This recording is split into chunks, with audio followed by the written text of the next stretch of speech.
I'm Mike, And I'm Amber. Welcome to the Covenant Chronicles, where we tell you the truth about relationships. giving you the tools to build the foundation you always needed.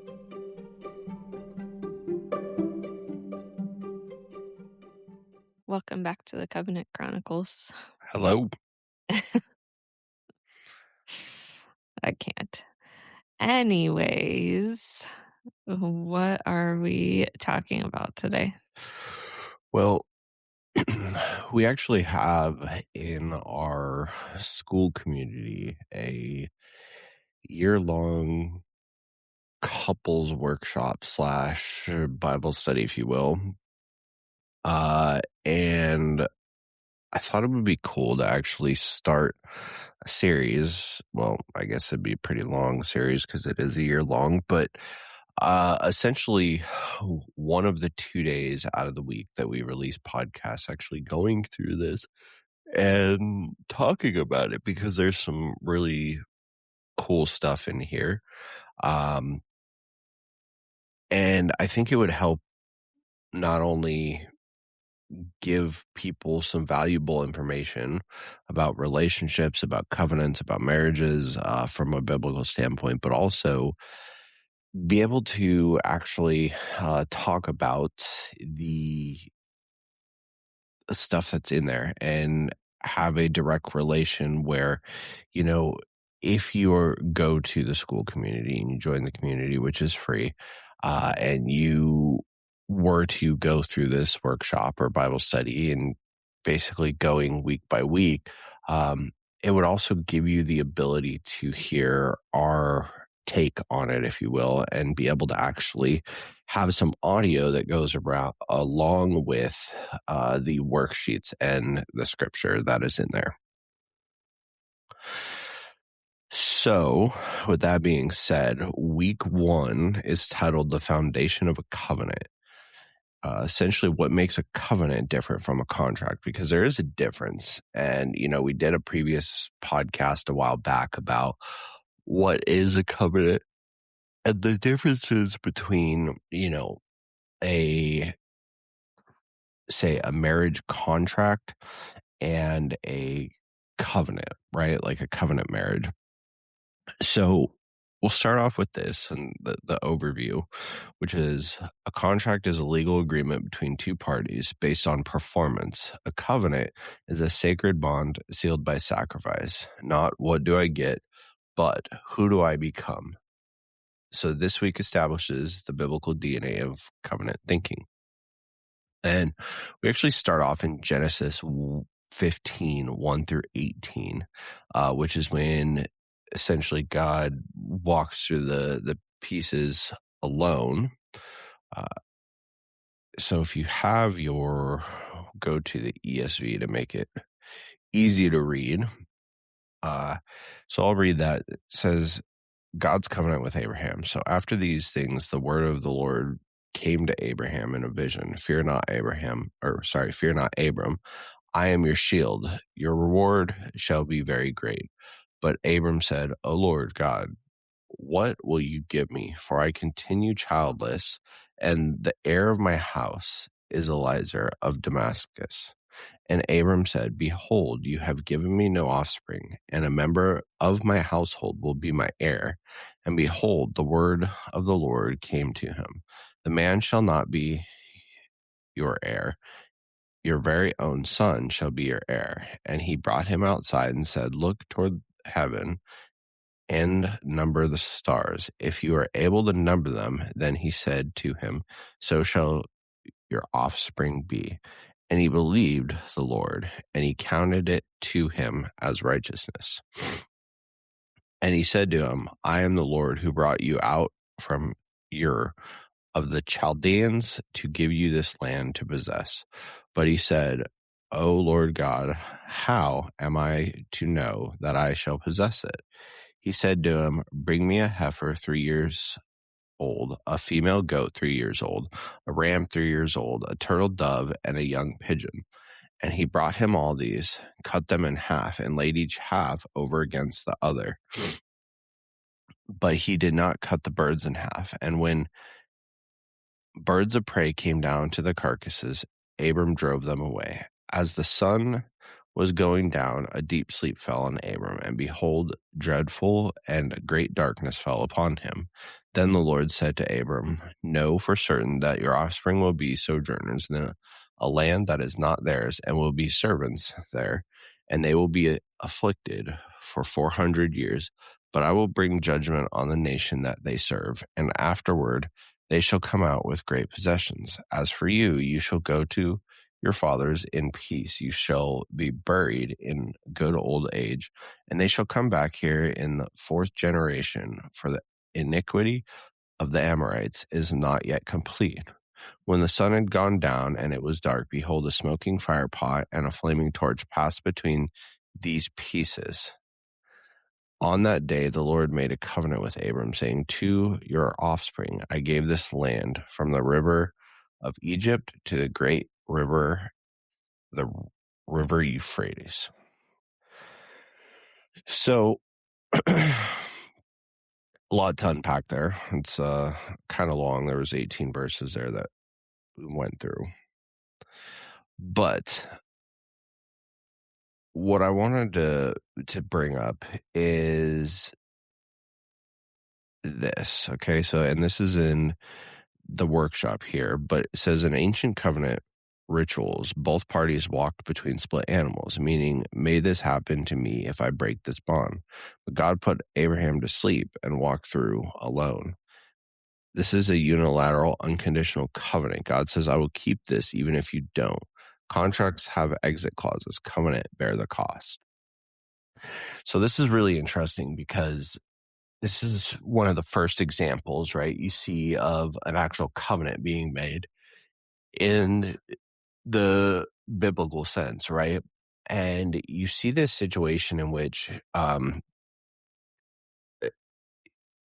the animals are placed and you essentially walk through the middle. Now, this seems really weird for a lot of people that, are reading through the Old Testament. We hear that a lot, right? Of people talking about, oh man, it's so weird. The Old Testament is crazy, this, that, and the other. But the reality is a lot of this stuff actually is fairly common of the area and the time period. So a lot of the stuff that you actually see in the Old Testament is, well, and actually all throughout the Bible is written in a way that the people of the time period would understand, right? So this cutting of the animals and then walking through the middle was a fairly common way to create an unbreakable, I guess, covenant would be the best way to put it. But those kind of like them having, I guess we would relate it now to potentially a attorney drawing up an ironclad contract, that you can't really get out. There's no exit clause. Like you have to, it's so well put together that it's like, there's no way out, right? And so you see this where it was much more serious. It was much more weighty, if you will, where it wasn't just a piece of paper saying, hey, we should, hey, God, like, let's create this agreement, and I'll sign it and you sign it. And, hopefully none of us breaks it. Right. It was this unbreakable representation of like, if this was broken, you should end up like the animals. And what's so interesting about it is he put Abraham to sleep knowing that Abraham couldn't actually hold up his end of the deal, so as to protect him. But the importance behind this, right, when we're talking about covenants, is when you think about this from a relational or marital standpoint, right? When you get married, you're supposed to be creating a covenant. See, society has twisted this around so much and made it to where it's not much more than a piece of paper. And if, there is any sort of turmoil, okay, well, it's fine. We'll just, each sign a different piece of paper and, maybe give up some of our stuff and away we go, right? And I think this is really important because we talk about this, and I believe we talked about this before on the past podcast about covenants. And the reality is even if we try to operate in a worldly view, that doesn't necessarily take away, you know, the weight of a covenant, right? So we may view it a certain way and we may choose to act in a certain way, but the way that the covenant was created was literally, you see this all throughout where it was essentially discussed of when a man and woman get married, they become one, right? So when you think about this and you go back to this very early covenant between God and Abraham, if you are to get divorced, right, you're literally cutting something in half, right? When you read that text, it didn't say, two heifers and two goats and two, it was one of each, and then they were cut in half, right? And so when you look at that, that's what happens when you get married. You become bound. You are essentially one creation at that point from a spiritual standpoint, which is why you see situations, right? Because you and I have both been through previous divorces. But when that occurs, it becomes no matter how you try, no matter how good you think that you're doing, it becomes this giant mess, right? Yeah. And it's because you've now taken one creation and split it into two. And it's just this essentially bloody mess, right? So very similar to this contract that we see in the early days with Abraham, right? So Well, I think it's interesting too, like the actual um, process of getting married. If you look at it, typically, like you get married and you have like the bride's family on one side and the groom's family on the other, mhm, and then you walk down the aisle between the two families, right? right. And symbolically, that's not any different than what this was portraying. Like you have two two sides, but you're walking through them to create this covenant. And if you break it, like that's what you're essentially doing, right? Yeah. Yeah, no, exactly. That's a perfect representation. And I think that nowadays, like, we said people just don't understand that, right? Like they don't see it. I mean, we didn't see it, right? In our previous marriages, right? And so we come to this place now where we've studied this, we've seen this, we see how it plays out on both sides, right? That was part of why when we came back together, it was this, hey, like we need to do things differently. We need to do this from a different viewpoint, right? And that's where, like, when we chose to get married, it wasn't, hey, let's just do a contract, right? The importance for us was the actual covenant that came with it. And in fact, we were on the fence about the actual legal contract side of it for a little while there. But the important part for us was the covenant because that was the symbolism, like you said, of bringing two together to become one. Yeah. Um, so in the next part, we go to Genesis 9, basically verses 8 through 17 says the rainbow, a covenant sign. Um, so I'll read that. It says, Then God said to Noah and to his sons with him, Behold, I establish my covenant with you and your offspring after you, and with every living creature that is with you, the birds, the livestock, and every beast of the earth with you, as many as came out of the ark. It is for every beast of the earth. I establish my covenant with you, that never again shall all flesh be cut off by the waters of the flood, and never again shall there be a flood to destroy the earth. And God said, This is the sign of the covenant that I make between me and you every living creature that is with you for all future generations. I have set my bow in the cloud, and it shall be a sign of the covenant between me and the earth. When I bring clouds over the earth, and the bow is seen in the clouds, I will remember my covenant that is between me and you and every living creature of all flesh. And the waters shall never again become a flood to destroy all flesh. When the bow is in the clouds, I will see it and remember the everlasting covenant between God and every living creature of all flesh that is on the earth. God said to Noah, "This is the sign of the covenant that I have established between me and all flesh, that it is on the earth." So the note here says God gives Noah a visible, oh, geez, eyes jacked up on me there. Noah, a visible repeating sign of his covenant. Every covenant in scripture has a sign: rainbow, circumcision, bread, and cup. Covenants are marked publicly. What are the public signs of your marital relational covenant?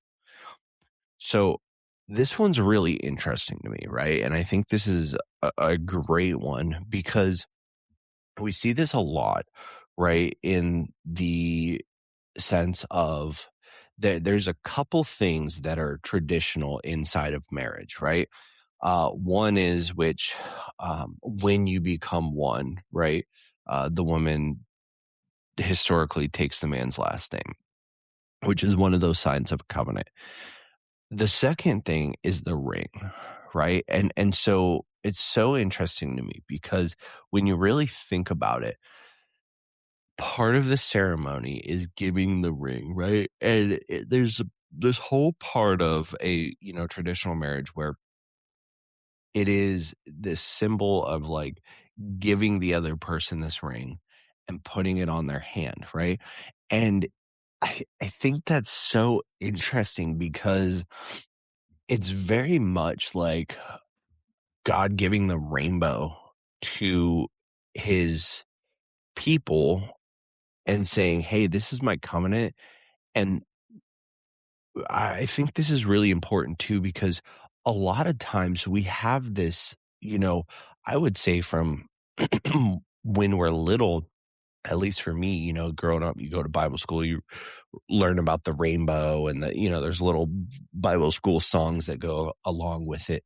And we really talk about these things and how, you know,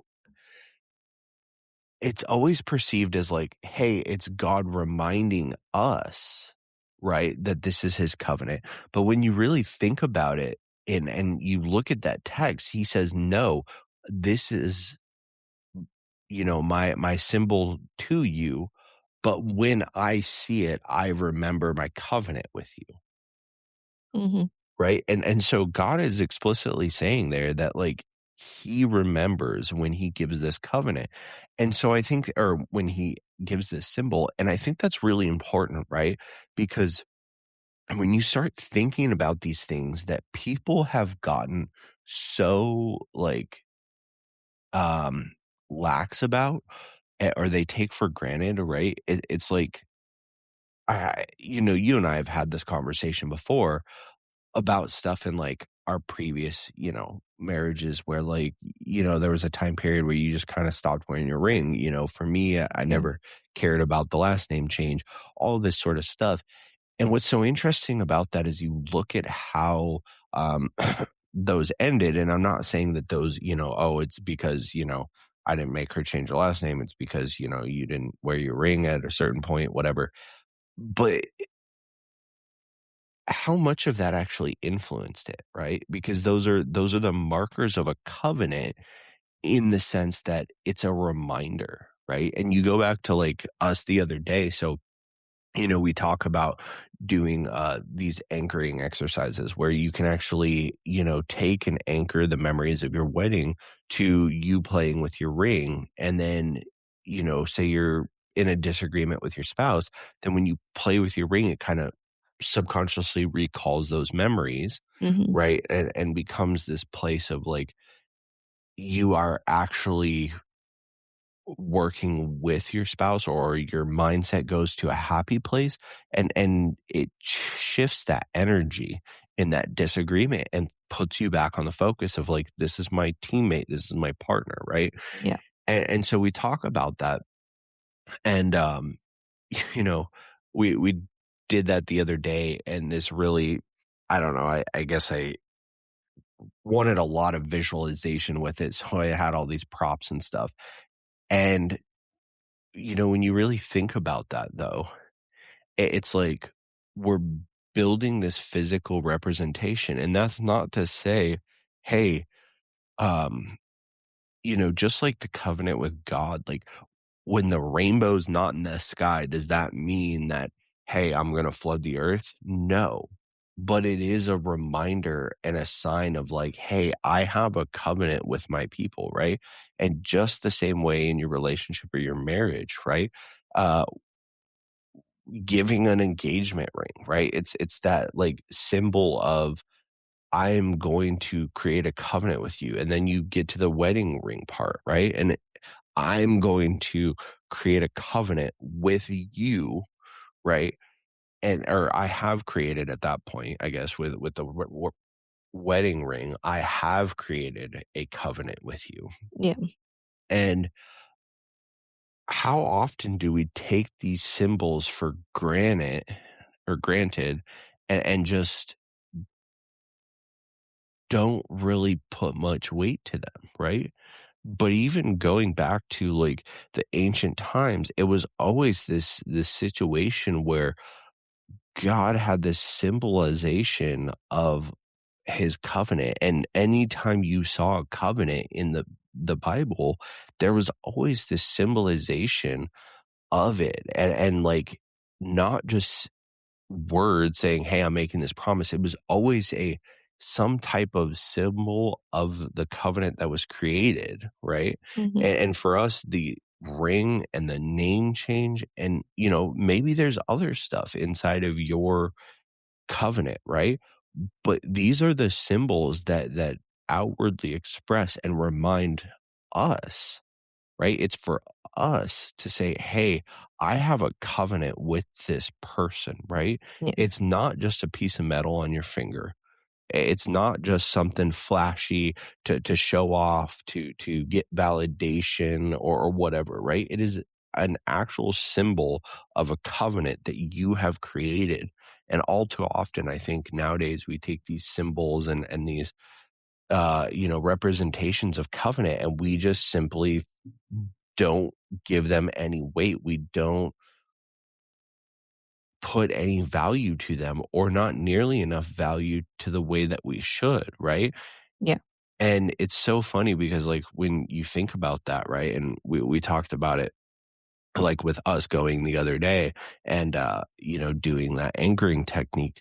It's like it's just more evidence to that of this symbol being this way, right? And us actually physically taking these neuroscience NLP techniques and using them to anchor those facts and to actually use that as a beneficial tool inside of our marriage to actually help the way that we operate and the way that we navigate our relationship together. Yeah. Did you want me to read the next one? The Exodus? Yeah. Yeah. Yeah, yeah. So, Exodus 24, 3 through 8 talks about the blood of the covenant. Go ahead. I'm not changing mine, so they're just gonna have to listen to the Okay. fancy words. The more Hebraic Yeah. text. We, typically, a lot of times we shift our Bible versions around a little bit. That's one benefit to the app is you can actually flip through them differently, and we tend to like the, Tree of Life version a lot because it has a lot of the Hebrew context, the original Hebrew context, and Hebrew words or some of the Greek words in the New Testament.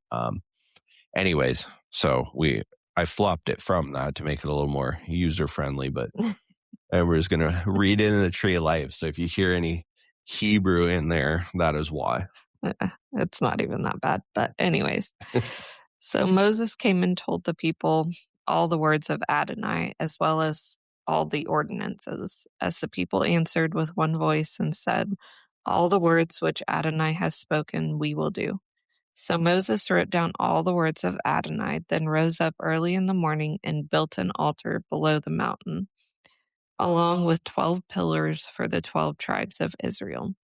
He sent out young men of Israel who sacrificed burnt offerings and fellowship offerings of oxen to Adonai. Then Moses took half of the blood and put it in the basins, and the other half he poured out against the altar. He took the scroll of the covenant and read it to the people. Again, they said, "All that Adonai has spoken, we will do and obey." Then Moses took the blood, sprinkled it on the people, and said, "Behold, the blood of the covenant, which Adonai has cut with you, in agreement with all of these words." Mm. So the notes here, Moses sprinkles blood on both the altar and the people, binding them together under the same covenant life. Hebrews 9:22 tells us, without the shedding of blood, there is no forgiveness. Covenant costs something. It is not casual. So think about that in relation to your covenant that you've created, right? Your relationship, your marriage, right? If you're, I I would say that if you're casually dating and you're just trying to figure out life, it is a little bit of a different story, right? And now with you and I, we never really did that. We kind of had this mindset of once eh, prior to this, yes, but once we got together, it was like, okay, we're not dating just to casually have fun. Like we're gonna see where this actually goes, and it's for a purpose, right? And I would say that whether you're talking about a serious long term relationship or you know, you're engaged or you're actually married, you need to keep this in mind, right? Because what you're doing is you're creating this covenant when you get married. And everything prior to that is the steps leading up to that, right? And when you think about that, like it costs something, right? You cannot walk into it half hearted and just say, like, oh, yeah, I can live the exact same lifestyle.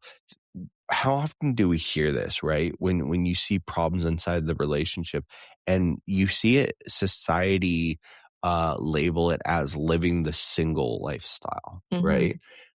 And how often do you see that where, you know, you see a couple that has been together and they've had fun, and this doesn't necessarily mean go out and flirting or doing things with other people, right? This could mean just simply living mostly for yourself, right? With no real higher purpose, no real other purpose in your life. And all of a sudden, they meet a partner, they fall in love, they go get married, and they're doing the exact same things, right? Mhm. For him, he's still going out a bunch of times throughout the week with his buddies, going and drinking at the bar, or he's going out doing this. He's not focusing on, the relationship. Maybe she's doing the same. She's going out with her friends all the time, this, that, and the other. And that doesn't necessarily mean that, fun has to stop or you have to get rid of your friends. Now, what I would caution you is depending on who your friends are, a lot of times we find that when we have friendships when we're single and having fun, those same friendships are not conducive to us being in a relationship, especially a marriage and a true covenant. However, that's not to say you have to get rid of them if that's not the case. But what I am saying is that you have to give something up, right? You give something up when you choose a covenant. So when you're making this covenant with your partner, it is no longer you. Okay. It is we. The old you is dying, right? And you're creating this new version called we. And in that, we and us, you have to give something up. And it's that old version of you, right? It is the old version of you that only thinks about you. It is the old version of you that operates in the way that you've been operating, right? It is Mhm. the old version of you that has no consideration for anybody outside of your physical self, right? Because in a true covenant, you are both putting the other one first consistently.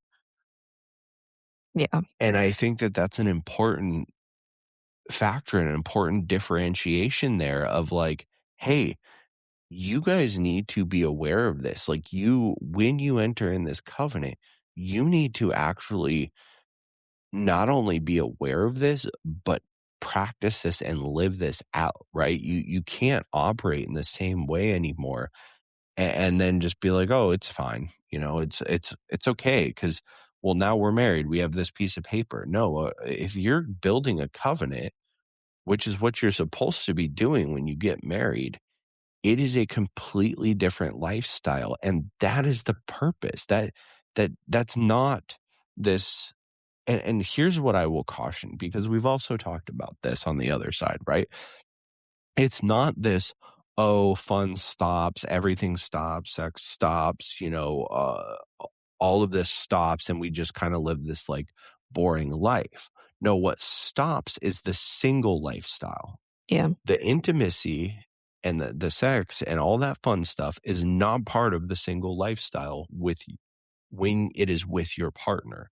The fun in going out and doing things, if you say you enjoy hiking or you enjoy, uh, you know, going out riding your dirt bike, or you enjoy going and playing hockey or whatever, or playing football or basketball or whatever it is, what it does mean is those things will probably be lesser, or you're going to do them with your partner, right? If maybe your partner likes to hike, right? That's why you guys are together, because you both enjoy this. Well, now you're doing it with them. If you like to go and ride your dirt bike, well, maybe you're getting them a dirt bike or a four-wheeler or something, and they're coming with you, right? Like, these are the things that change, and it's no longer a single lifestyle, in the sense of all of these things are now with your partner, not to get confused with you guys essentially needing, your alone time too, and you both need your hobbies and these things, right? Yeah. And time with your friends and time to just, have fun and be you. But you are giving something up. And here's the thing, you're not giving anything up that is actually valuable to your life when you have chosen a partner that really completes your life, or I won't say completes your life, but really complements your life, and you've chosen the right partner, and you're building an actual covenant. You're not giving up anything that is actually healthy to your life. You're shedding the bad habits, the programs, and the bad behaviors that you've previously been able to get away with because there was zero accountability for yourself. Yeah.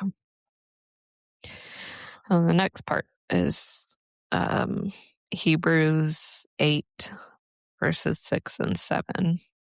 Yep. It says, "But now Yeshua has obtained a more excellent ministry, insofar as he is the mediator of a better covenant, which has been enacted on better promises.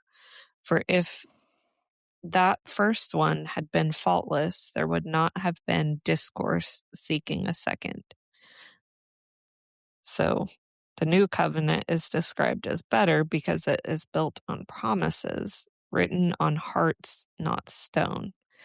Contracts live on paper, covenants lie in the person. This is the target for marital covenant, not rules kept, but character formed. Mm.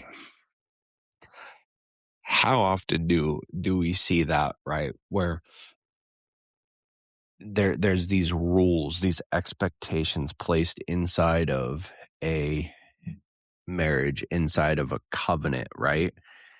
And then there's these arguments because people, the one partner or the other or both, are not keeping these rules, Mm-hmm. right? Think about that. Like, you wonder why you guys are always at each other's throats and fighting and stuff, right? When you build a covenant, it is the change or the building of the character, right? You're actually building or releasing a new version of yourself. This character that operates in a completely different place, right? In unity, in honor, in all of sacrifice, in all these things, right? And we argue about these things because we put these expectations on our partners as if they're a rule book, right? And I think a lot about, when you talk about Jesus coming back and criticizing the Pharisees and the Sadducees, and a lot of that had to do, well, I won't say a lot, pretty much all of it had to do with the fact that they had created a checklist rule book that says you have to check all these boxes to reach salvation, right? And how often do we do that in our marriage where we put these rules on our partner and say, you have to check these boxes for me to love you. You have to check these boxes for us to be together. You have to check these boxes for us to do this, right? And Mhm. and what's crazy is you actually hear this and society normalizing it in the sense of like, especially when they're talking about, like, partners and looking for things in a partner, they're like, "Oh, well, checks these boxes for me," right? And when we talk about words are important, right? The way we say things, how we say things, these are all important. And what happens is we actually go and program our brains to actually look for check boxes and weight our love that we're gonna give and our how much we're gonna be involved in the relationship and how well we rank, if you will, our partner Mhm. based on what check boxes they're checking. Yeah. And the reality is it's not check boxes. It's not a rule book, right?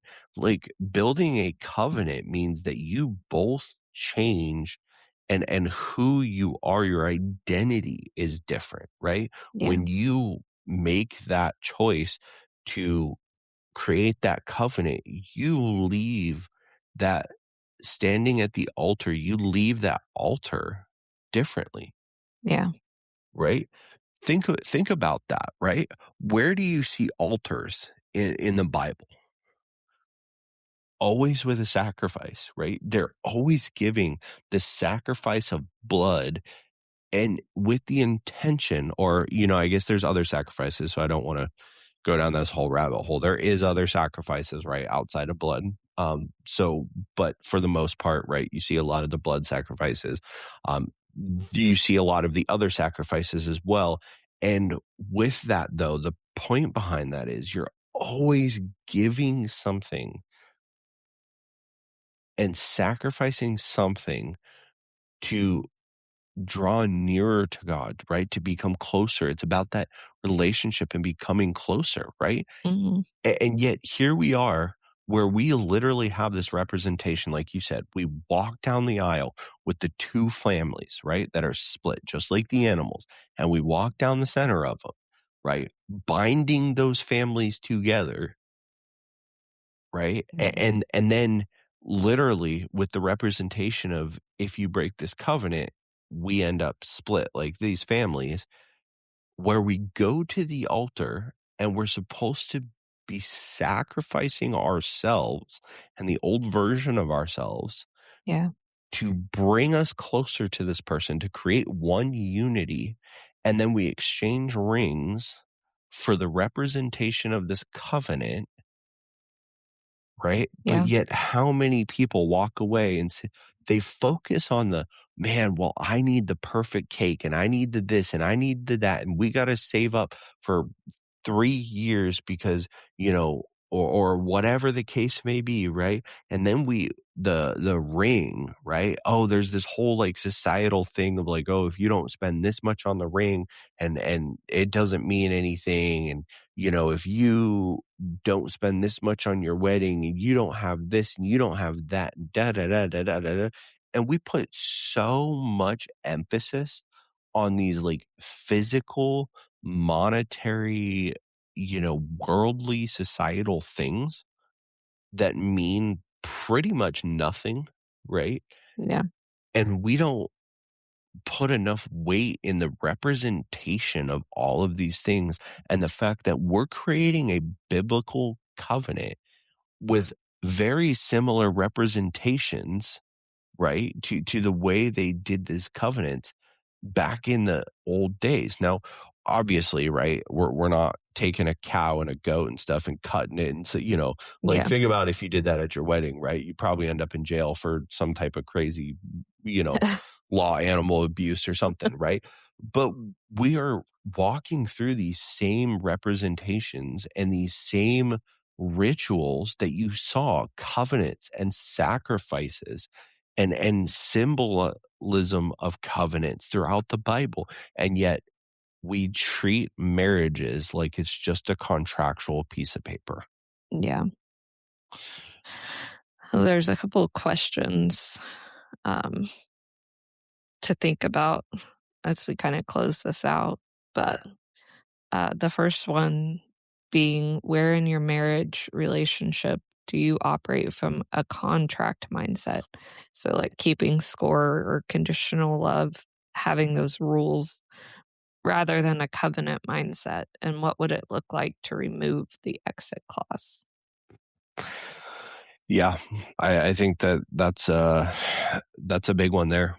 You know, you started operating from you hear it all the time when you talk about people who give like relationship or marriage advice. You see these people with these long, like really long marriages, and they're still happy. And a lot of times they say, "Hey, what's one of the secrets, or what's the secrets?" And pretty consistently, right? There's a couple of things, right? Maybe 3 to 5 things, right? One of the big ones you hear all the time, of course, is never stop hearing or having fun with your partner, right? Never stop flirting, dating, all that stuff. Mhm. The other side of it too is we don't ever talk about divorce, right? It doesn't come up. It's not a word in our vocabulary. It's not this, right?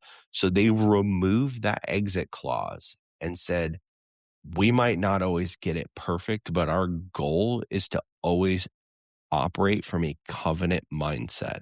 And that's what we focus on. And if we slip up, that's okay. We're going to get right back to it and refocus on that. But it's not a contract. It's not a piece of paper, because when you treat it that way, there is an exit clause, right? Yeah. Covenants don't have exit clauses, right? The exit clause is death, right? Mhm. So when you think about that, and when you operate from a place that has that mindset. And if you or your partner have places that you need to heal to where you can build and create that covenant, then you need to be focused, because that's part of it, right? The sacrifice of like, okay, I'm going to sacrifice all, maybe my temporary wants and needs and my temporary comfort. I'm going to sacrifice that to heal myself, to work on myself so I can show up as a covenant partner for the person that I love, that I created a covenant with. Yeah. Anyways, uh, like 2 more questions to think about as you go um, through your week and you're listening to this. One way I will practice covenant thinking this week is write that out and think about it. And the second one is a prayer that I want to pray over my marriage relationship this week is. So write those 2 out, take some time to sit with them and think about them and, you know, figure out what you would like to pray over your marriage this week. Whether that be, breaking the rule mindset or, you know, that you have a contractual view about something in your relationship, like just praying that, God will turn that into covenant thinking instead. yeah. And if you took something away from this, if you enjoyed hearing the connection between, covenant your relationship in the Bible and how it all ties together, share this with somebody that that is either in a relationship, engaged, married, somebody that could benefit from this. And if you want to also go through the workshop yourself, this sheet that we're coming off of actually is just week one inside of our school community. It is currently the Covenant Community. That name will be changing here shortly, so we will drop that probably in the next episode. That being said, you can go in there in the classroom section. There's a place called Covenant Foundations. You click on that and it actually opens up, and it's literally week by week, 50 or whatever amount of weeks, I don't know, 48, 52, almost a whole year essentially, of basically these worksheets. It gives you places to write, places to take notes, the scriptural references, as well as like some of these little notes that we're talking about. And if you want, you can even go back and pair, this conversation and listen to it while you go through it, and go look up the scriptures, pause it, do it for yourself. Heck, even go do it with your partner, right? You want an activity to build some intimacy and closeness with your partner, print it out, print 2 copies, sit down with your partner, play the podcast, go to the scriptures, talk about it, have your own conversations about it, and go through and take notes and fill out the questions as you're going along. Yeah, that's a good idea. All right. Well, until next time. We'll talk to you all later. Bye.